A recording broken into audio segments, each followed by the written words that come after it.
Барлықтарыңызға сәлем. Бүгін сіздермен өте керемет дәмді бауырсақтардың рецептісімен бөлісемін. Жұмсақ, шар тәрізді үлпілдек болып шығады.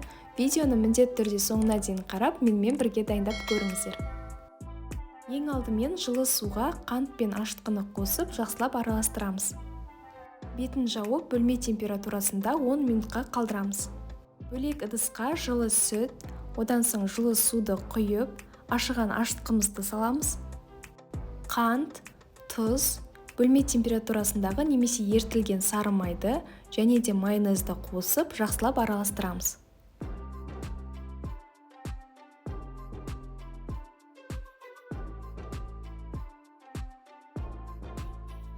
Одан соң алдын ала електен өткізілген ұнды қосып, жұмсақ қамыр илейтін боламыз.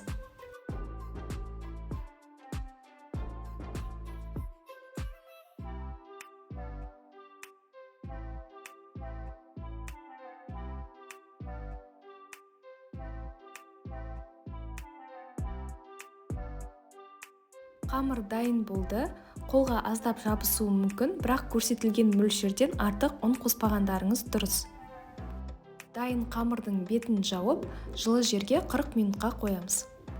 Қамырымыз жақсылап көтерілді. Енді оның жарты бөлігін алып, үстелге аздап ұн себелеп, жаятын боламыз.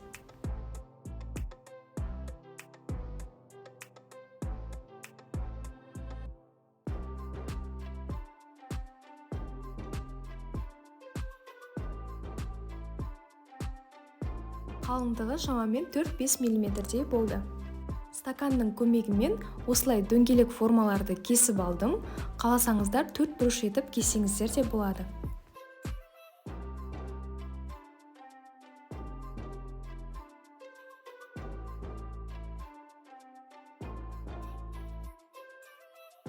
Кесілген бауырсақтардың бетін 10 минуттай жауып қоямыз.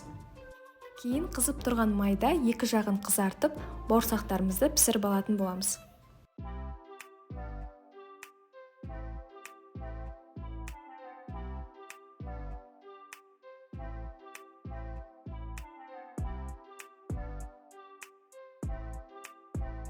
Піскен бауырсақты қағаз сүлгіге салып, майын сорғытып аламыз.